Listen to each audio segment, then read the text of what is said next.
বাংলাদেশ বিষয়ে যুক্তরাষ্ট্রকে ভারতে দেয়া কূটনৈতিক বার্তা অপ্রত্যাশিত ও দুঃখজনক বলে মন্তব্য করেছেন বিএনপি মহাসচিব মির্জা ফখরুল ইসলাম আলমগীর।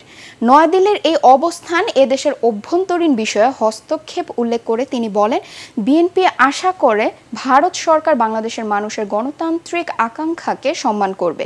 স্বেচ্ছাসেবক দলের ৪৩তম প্রতিষ্ঠা বার্ষিকীতে বিএনপির প্রতিষ্ঠাতা জিয়াউর রহমানের মাজারে শ্রদ্ধা নিবেদন শেষে বিএনপি মহাসচিব বলেন, ভারত যদি তাদের পূর্বের অবস্থানে অনড় থাকে তবে তা এই অঞ্চলের জন্য শুভকর হবে না। একদলীয় শাসন দীর্ঘস্থায়ী করতে মানুষের অধিকার হরণ করে আওয়ামী লীগ সরকার সব প্রতিষ্ঠানকে দলীয়করণ করেছে বলেও মন্তব্য করেন মির্জা ফখরুল। এবং এই দেশে সত্যিকার অর্থেই সকল দলের অংশগ্রহণে, সকলের সদিচ্ছায় একটি নিরপেক্ষ নির্দলীয় সরকারের অধীনে নির্বাচনের ব্যাপারে তারা পূর্ণ সমর্থন জ্ঞাপন করবে। ভারত বাংলাদেশের মানুষের যে গণতান্ত্রিক আকাঙ্ক্ষা, সেই আকাঙ্ক্ষাকে তারা মর্যাদা দেবে।